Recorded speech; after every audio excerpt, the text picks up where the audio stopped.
Bullets and guns and you're out to kill people and blow stuff up? No, we're not. That's a very small part of what we do. Tony started his militia when he realized how unprepared most people were for cataclysmic events. Picture this. A major earthquake hits. Everything is shut down. E-commerce, everything. Now, all of a sudden, there's a lot of hungry people out there.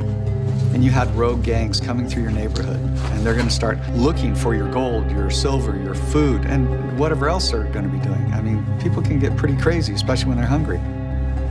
As a militia member, you've got like-minded people working together to protect what you have. Check. Today, Tony is preparing for a militia field training exercise, or FTX. Survivalism is one of the key interests of militia members. Okay, this is my 72-hour bug-out bag. In it, I have enough to sustain my life for 72 hours. I have food, I have water, I have medical supplies, 4 methods of fire starting. I carry 4 methods of water purification. One of the things I keep thermal underwear. It really makes a huge difference. This is my actual sleeping unit. It's an amazing product. I swear by it. I carry a sil nylon. This actually turns into a tent, and it's a poncho. So that's a multi-purpose. Everything is multi-purpose in here. This is in my car everywhere I go. This is my ammo bag. In here, I carry all my ammunition that I'll be using at the FTX and then some. On this Saturday morning, while his neighbors are off to play golf, Tony is going to the Mojave Desert to perform military drills with assault rifles. This particular FTX I'm very excited about. We're going to have our captain come down. Love the desert in the morning.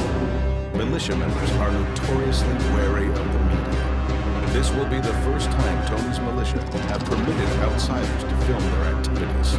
You may be shocked, but what you're going to see is you're going to see a lot of guys that are just really fun-loving, great guys. It's really a good time, actually. We have a lot of fun. Now, face! The only thing you're authorized to do right now is blink, think, and breathe. According to Mark Potok of the Southern Poverty Law Center, distrust of the Obama government, coupled with an uncertain economic climate, helped fuel the latest wave of militia. In 2008, when Barack Obama appeared on the scene, a black man, a candidate for president, coupled with the collapse of the economy, these groups exploded. In the preceding years, America had been scarred by terrorism, Hurricane Katrina, and the subprime mortgage crisis.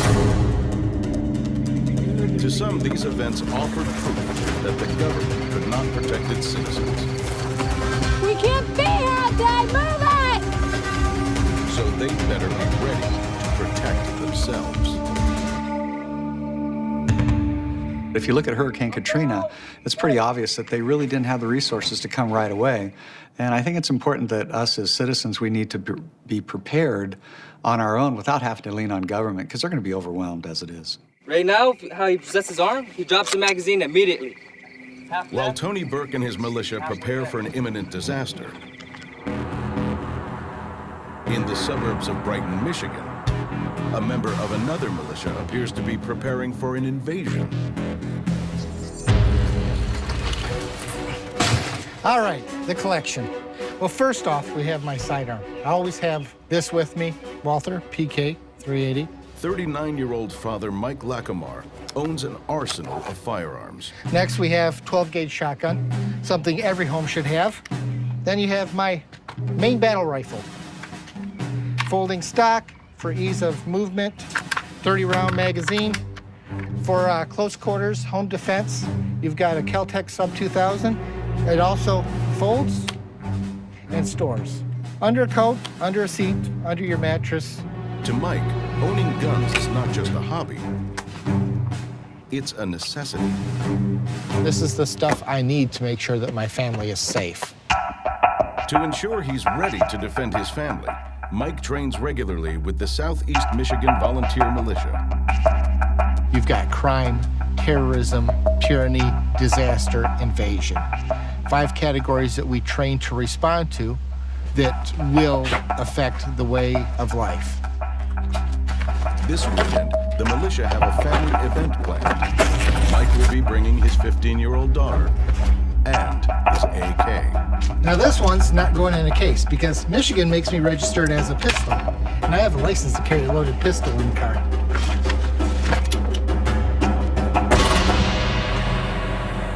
Meanwhile, in the Arizona desert, another militia member is readying not for a training exercise, but for possible combat. This is my neighborhood, this is my home, this is my country. My forefathers served in the Pennsylvania militia in 1781 to help secure our country's independence. 235 years later, I'm still protecting our country. Today, Harry Hughes will be protecting his country by patrolling its border zone with Mexico. He'll be searching for drug smugglers and illegal aliens with the help of his 9mm handgun and loaded semi-automatic AR-15. When I was younger, I used to go big game hunting. This isn't much different. Harry calls himself a patriot, but he also belongs to a neo-Nazi organization, which means he attracts other labels too. The minute you say you're white pride, you're an evil, Nazi, racist, bigot, hillbilly, redneck.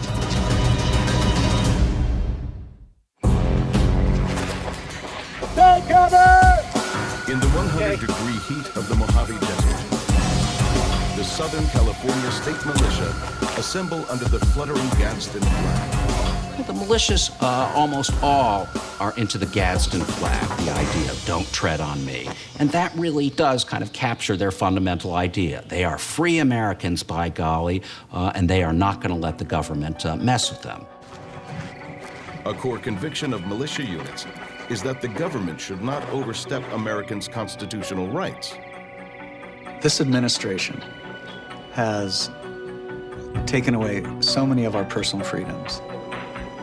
It's like, we're Americans and we're being squashed. Our freedom is being taken away exponentially every day. You guys gonna spread out the distance? Although militias are not part of the official armed forces, they're often organized along the same principles of rank and procedure.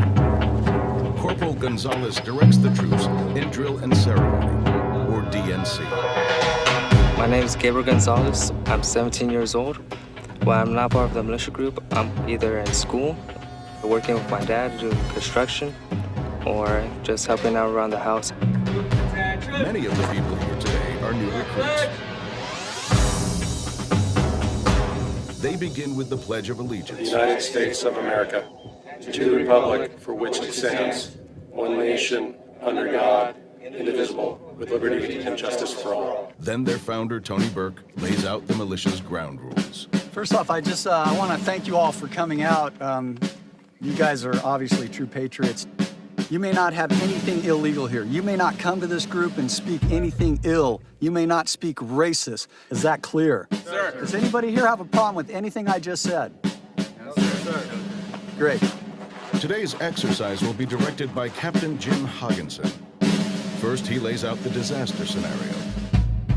The situation is, there's been a total collapse due to a solar flare, which has disrupted the electrical grid, caused a complete economic breakdown, a lack of food and fuel going to the cities, chaos has erupted. So follow me. The scenario may seem far-fetched, but the belief that America may soon face a cataclysm is widespread among militia members. Your mission is to set up an ambush 500 meters out from the roadblock. Any hostile groups approaching on that road will be engaged. Captain Hogginson leads the platoon on a walkthrough of the ambush site. This is the beginning of the kill zone. After a career in the Army, Jim now focuses his energy on the militia. Like many members, he was inspired to join the movement because he was concerned about government intervention. I first became interested in the militia when I saw what to me seemed a bit of a problem with the federal government exceeding its limitations under the Constitution. And I realized that one of the things that had originally kept the government from exceeding its bounds was the existence of the militia. The primary purpose of the militia has always been to empower the people. The Founding Fathers officially incorporated the Second Amendment into the list of rights to make sure the people had the ability to protect themselves from tyranny. It was there to protect citizens from the government. Next team, go! To prove that the federal government is trying to infringe American freedom, Next guy, let's go! militia members frequently point to two events. First, there was the 1992 siege at Ruby Ridge, when federal agents came into conflict with a former Green Beret called Randy Weaver. Randy Weaver and his family holed up on top of a little mountaintop in Idaho called Ruby Ridge and refused to give in. They were extremely well armed, and ultimately the federal government sent its forces up there, and there was a siege, a hell of a siege, in which Randy Weaver's son, his wife, and a U.S. Marshal were all killed. The Ruby Ridge siege is seen by some in the radical right as evidence of federal government oppression. Then, just 8 months later, federal agents stormed the Branch Davidian compound in Waco, Texas, and 76 civilians die. Waco is an iconic moment for the militia movement today, just as it was in the 1990s. This is what the federal government is willing to do. This is how it was seen, to kill you, to kill your women, to kill your children, and so on. For many people, that was yet another instance, following very soon after Ruby Ridge, where the government was understood to be infringing on individual rights and liberties, and in this case, enacting, according to some people, mass violence on people who were just following their own belief. In response to these events, a wave of militias formed in the United States in the early 90s.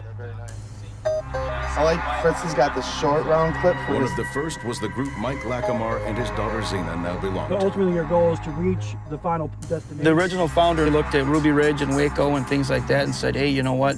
There's nothing to counterbalance this. So I think maybe that was their original intent. But soon after the group is founded, a newcomer shows up at a meeting. A young man with views so extreme that he's asked to leave. Nobody in the group had ever seen him again, nor heard of him until his name got splashed across the news. In many ways, militia member Mike Lackamar is a typical dad in the suburbs. He enjoys spending time with his 15-year-old daughter Zena and teaching her life's essentials, like how to drive. Doing good, sweetheart. Yes! I've been waiting to hear that. Okay. But when they get home, Zena is schooled in what Mike believes is another of life's vital skills. All right. You've seen my Glock many times. Taking that, apart will and reassembling a Glock 9mm pistol. All right. Switch both sides, front and back. Dad's been in the militia for a really long time, and he's been teaching me some of his defense training, some of his survival training, and just a general preparedness for, like, if something should happen. Now, what that something is yet, I don't know. But being prepared in general is a very good thing. Cool. Okay. Militias around America vary widely in their views. But if there's one ideology that unites them, it's the right to bear arms. I think it's safe to say that the Second Amendment is the militia's major concern. Sociologist Amy Cooter is writing a dissertation on the militia movement at the University of Michigan. The militia ideology is fairly stable. They become upset at attempts to regulate Second Amendment rights and other particular actions, but I don't believe that there's a major threat from militias as a whole. But some militias have proven to be a threat. In 2011, members of a Georgia militia were accused of plotting to bomb government buildings and throw the deadly poison ricin onto the interstate from a moving vehicle. Well, the Georgia militia became infamous because of a plot by its leader and several of his followers to carry out attacks on cities all over the East Coast with ricin, a deadly toxin. They talked about blowing up buildings. They talked about murdering police officers, and they talked about murdering judges and other enemies. And the reality was, this was not just talk. They, in fact, had engaged in concrete acts in furtherance of their conspiracy. A group called the Alaskan Peacemakers has also plotted against the government. In 2012, their leader, Schaefer Cox, was convicted of conspiracy to kill. They had something called the 2-for-1 plot. If one of their people was going to be killed, they would go out and kill 2 people. So, this is just yet another indication of the kind of mindset that these groups have. Even the militia Mike Lackamore and his daughter Zena are members of has had a brush with extremism. In the mid-90s, a newcomer attends a Michigan militia meeting. We're not gonna take this anymore. We're gonna fight back. His name is Timothy McVeigh. McVeigh had attended a meeting, talked some really vulgar things, and was asked to leave. And that's the only connection there ever was. Blood may have to be shed. He seemed kind of amped up, felt that the situation was urgent, something needed to be done to address government overreach, etc. And the rest of the group basically said, if you're somebody that's looking at initiating something, we're not the best bunch of people for you. The militia itself is a reactionary organization. And he got frustrated, he left. Nobody in the group had ever seen him again, nor heard of him until his name got splashed across the news.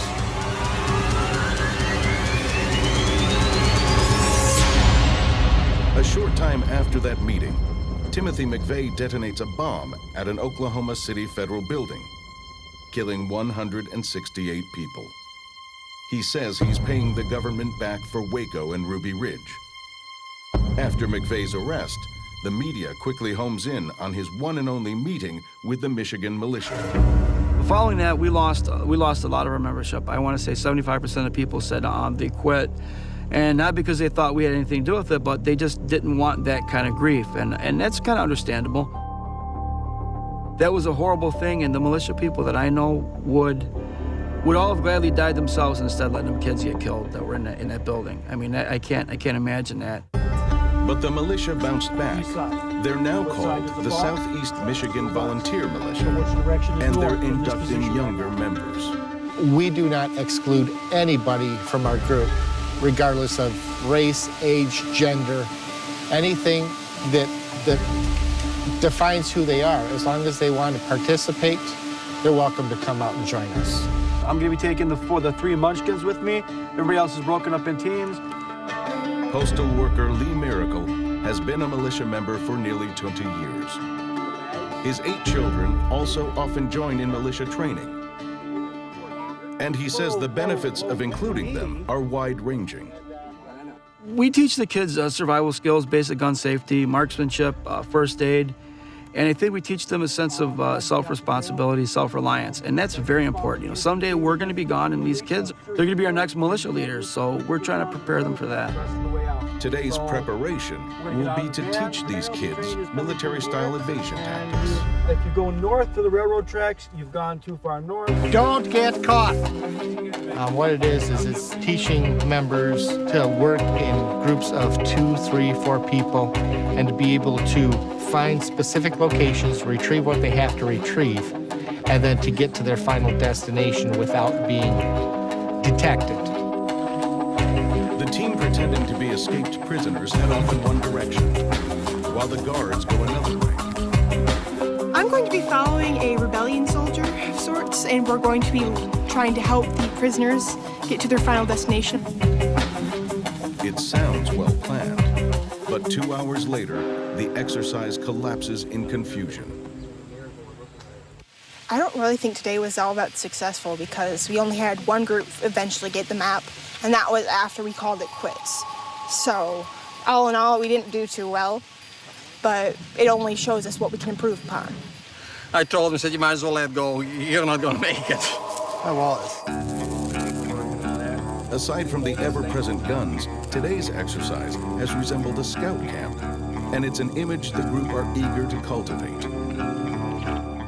I think, and this is going to sound like a conspiracy, I think we get a bad rap. I think most of your media outlets operate from more of a left side of the spectrum than most people.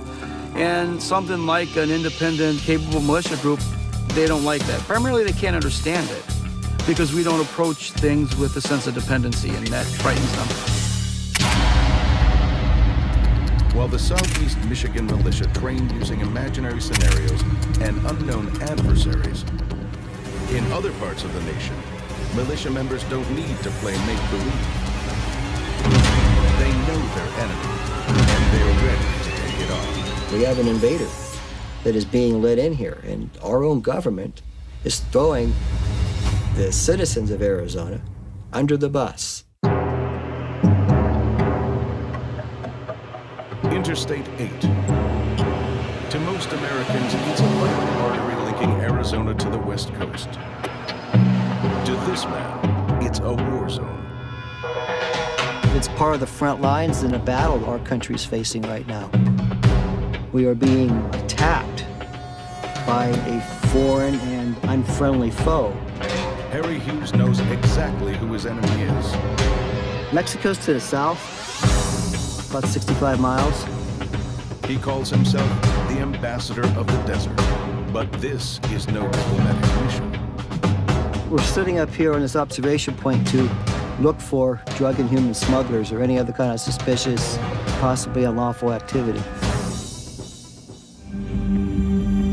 America's border with Mexico runs for 1,900 miles. Trying to keep it secure takes up to 20,000 Border Patrol agents. Every year, they apprehend at least 400,000 illegal immigrants and seize millions of pounds of drugs. But the drugs and aliens keep coming, affecting small communities in southern Arizona, like the one Harry Hughes calls home. I live at the gateway to a major drug and human smuggling corridor, and lots of the unlawful activity that takes place is spilling into my neighborhood. In 2010, the sheriff of Pinal County admitted a large part of the borderland nearby was under the control of drug cartels. Across the border in Mexico, wars between cartels have claimed an estimated 50,000 lives since 2006. There's a lot of violence on the other side of the border of Mexico. Tens of thousands of people are killed, dismembered, beheaded, mutilated. Well, that's starting to come here, too. There's been decapitations in Arizona. A recent raid in Harry's neighborhood seized 30,000 pounds of marijuana. He says his community is under threat. What happens is that the drug cartels need a series of stepping stones from Mexico to the rest of our nation.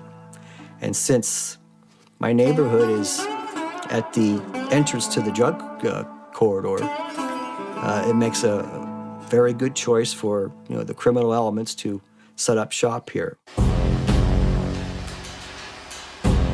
So in 2010, Harry decided to do something about it.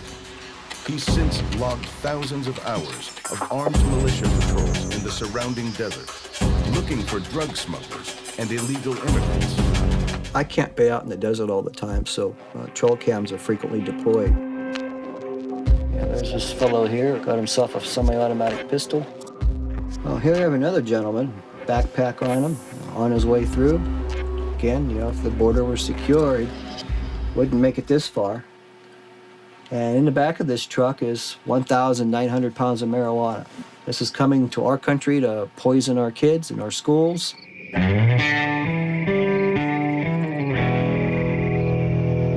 In the past, Harry has patrolled with like-minded militiamen, including prominent white activist J.T. Reddy, who ran a unit called U.S. Border Guards. But today, he'll only have his neighbor Thora as backup. They're heading into the Sonoran Desert National Monument, a place many fear to tread because of the threat of armed cartels. Quite a few people have been shot and killed where I work. What I have here is an AR-15 rifle. These have 30-round magazines, and I carry approximately 290 rounds of ammunition with me. I'd rather have it with me and not need it than to need it and not have it. I carry a Sig Sauer P2269 9mm. It's one of the better handguns you can possibly buy. If someone starts shooting at me, it would be in my best interest to be able to shoot back. But for Harry, stopping the drugs is only part of the story. He's also on a mission to restore a white America. We had a primarily white nation for 150, 160 years. And we prospered. Now we have a lot of people coming here, not to make our country a better country. They're coming here to take. Harry feels so strongly about this that he has joined a group who revere Hitler, wave swastika flags, and promote a white America. They're called the National Socialist Movement. The National Socialist Movement is the largest neo-Nazi formation in the United States. They see Hitler as a hero whose only problem was he left the job unfinished. The NSM sees Jews as the primary enemy, but it also very much despises all people of color and so on. Harry Hughes isn't just a member of the NSM. He's the Arizona Regional Director. The National Socialist Movement is a white civil rights organization. Some of our critics, opponents, call us a hate group. Well, that could not be further from the truth. We promote the advancement of our race, the white race, our people. We want to secure an existence and future for our white children. The combination of heavy weaponry and highly controversial ideology means Harry attracts many critics. It's okay to claim brown pride. It's okay to be gay pride. But the minute you say you're white pride, you're an evil, Nazi, racist, bigot, hillbilly, redneck. Yesterday afternoon, before the rains came, we found some fresh human footprints in here. And I thought I would take a look and see if there wasn't anybody hanging around down here. This series of shallow ditches was created by runoff from past flooding. It's known as a wash. Smugglers are known to use these to travel undetected. As you can see, we have a shaded, well-protected area where armies of people can walk through here undetected. There have been instances where, the Border Patrol has found 50 or 60 people, dope on their backs, walking through places like this. When I was younger, I used to go big game hunting. This isn't much different. You're looking for sign. You look for sign, evidence, footprints, tracks, inconsistencies in the terrain. Before long, Harry sees the evidence he's looking for. A heel, a toe. Somebody came this way. We're talking a human, not an animal. There could be nothing going on, and 5 minutes later, things can erupt out of nowhere. Somebody walked here too. Anything can happen at any time. In Arizona's Sonoran Desert National Monument, self-appointed Border Patroller Harry Hughes is tracking down what he thinks might be a drug smuggler or illegal alien. A rolling gunfight can erupt. These things happen out there. But the trail has run cold. A lot of this is hit and miss. This is at 450,000 acres, and that's looking for a needle in a haystack. When Harry does find people in this desert, his legal rights to do something about it are limited. As a volunteer, I don't have the powers to arrest people. I can't detain them. I can't chase them down. I can't tackle them. I can't take them into custody. Harry's found around 20 illegal immigrants over the years. He normally alerts Border Patrol and waits until they arrive. He's yet to catch a drug smuggler in the act and believes this is evidence his patrols are working. Primary focus is actually just to be there. Having people out there, no matter who they are, deters criminal element. But to many Americans, Harry is nothing but a vigilante. And though some in Arizona have expressed concern about the activities of militiamen like him, his patrols don't violate any laws, so he continues. When we first started patrolling, our county sheriff, Sheriff Paul Babu, made a public statement and basically denounced us. And, he didn't really want our help. And this is our third year now. We've not had any kind of negative incidents. No one's gotten hurt. No laws were broken. Yet the fact that Harry is a member of the NSM, America's premier neo-Nazi organization, makes his activities controversial in the eyes of many.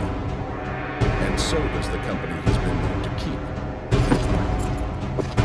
Until a few months ago, he often patrolled with an ex-NSM member, the former Marine, J.T. Reddy. J.T. Reddy and I have spent quite a bit of time out in the field together. We got to know him quite well. J.T., like myself, don't make a whole lot of friends, so it was, I was kind of one of the few people that was in that circle.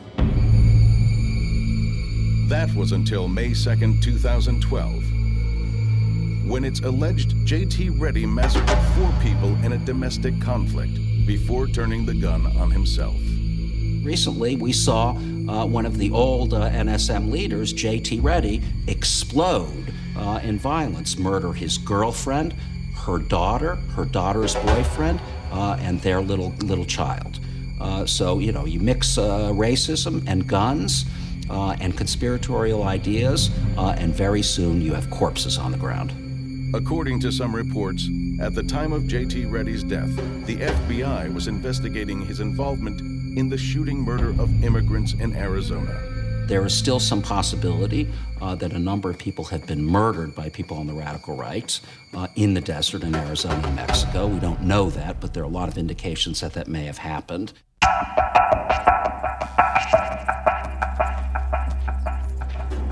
It's noon.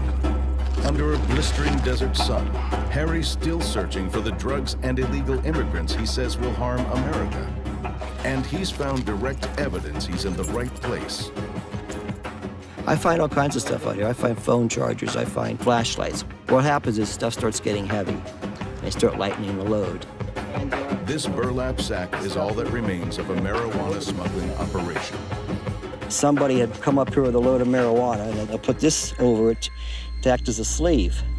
And they'll wrap some twine around this thing, maybe tear up some blankets and make some straps out of it, and they wear this on their back. For Harry, taking up arms is all about keeping America for Americans. I can understand they want to come up here and work, but we have several million of our own people out of work right now. I don't wish any other race harm. I don't wish them any ill, but I'd like to look out for my own people, and somehow that's become wrong. If the NSM came to power, we would secure that border. We would stop it. With threats on our doorstep, Harry believes the militia movement will continue to gain momentum. The militia movement is important to our country. These are people who are willing to take that extra step. I really believe we should have more. But the future of the movement may depend on whether it can distance itself from extremism. And in 2010, militias were once again making headlines for all the wrong reasons. What happened with the Hutari could have very easily been a death nail in the militia movement.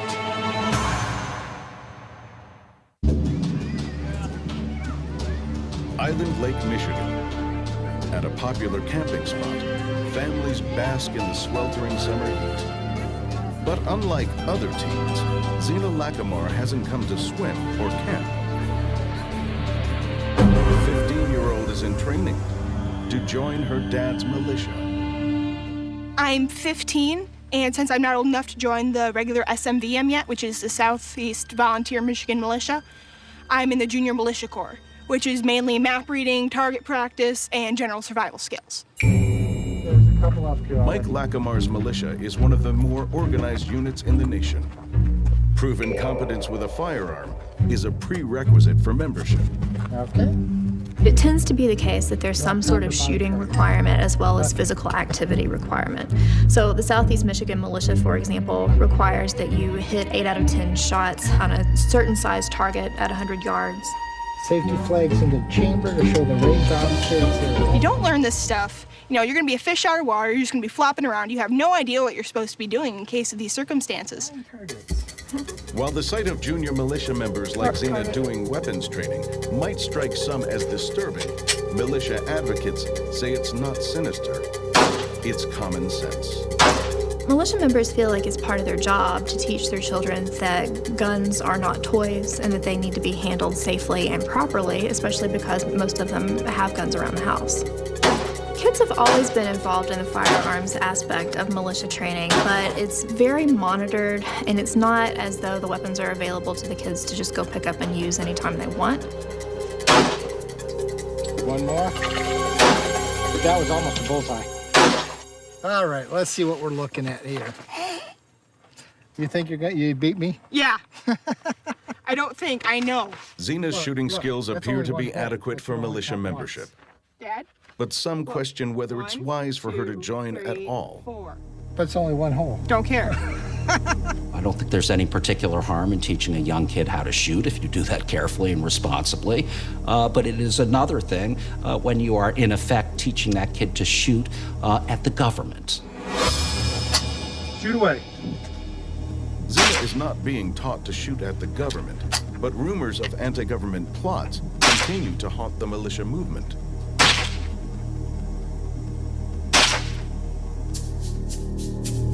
In 2010, members of a Michigan-based Christian militia called the Hutari are arrested for allegedly planning to murder law enforcement officials. Prosecutors fail to establish enough evidence, and all 9 are eventually acquitted. But just as it was after the Oklahoma bombing, the image of the militia movement is tarnished again. What happened with the Hutari could have very easily been a death nail in the militia movement, except for the fact that at the same time they were going down, myself, my group, groups like ours were standing up in the media explaining exactly what it is we are and what we do, and not allowing the media once again to define who we were.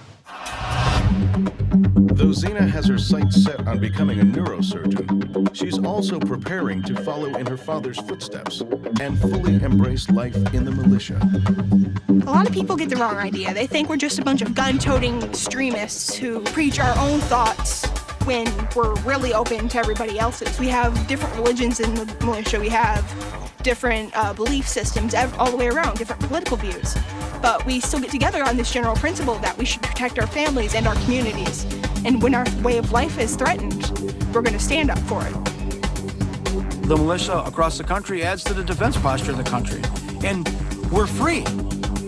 At no taxpayer cost, people are geared up to help defend your country. I mean, that's a bargain.